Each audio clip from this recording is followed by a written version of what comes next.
పితా పుత్ర పవిత్రాత్మ నామమున ఆమేన్.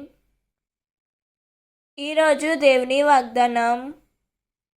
మన ప్రభువు మహాగణుడు, మహాశక్తివంతుడు, అపారమైన జ్ఞానము కలవాడు.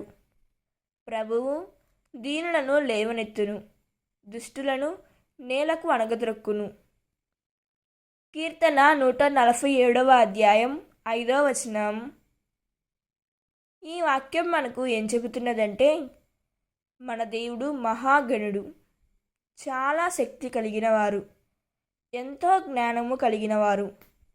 ప్రభువు చెంతనున్న దీనులు లేవనెత్తబడుతురు, దుష్టులను దేవుడు నేలకు అణగద్రొక్కుతాడు. కాబట్టి మనం దుష్టులుగా కాకుండా దీనుల వలె ప్రభువునకు చేరువవుదాం. దేవుడు ఈ వాక్యం వింటున్న ప్రతి ఒక్కరిని దీవించునుగాక. ప్రార్థన.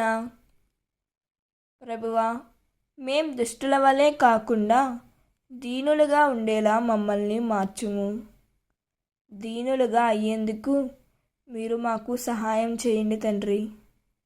ఈరోజు మేం చేసే పనుల్లో, ప్రయాణాల్లో తోడుగా ఉండండి. ప్రభువా, మాకు మంచి ఆరోగ్యమును ప్రసాదించుము ప్రభు.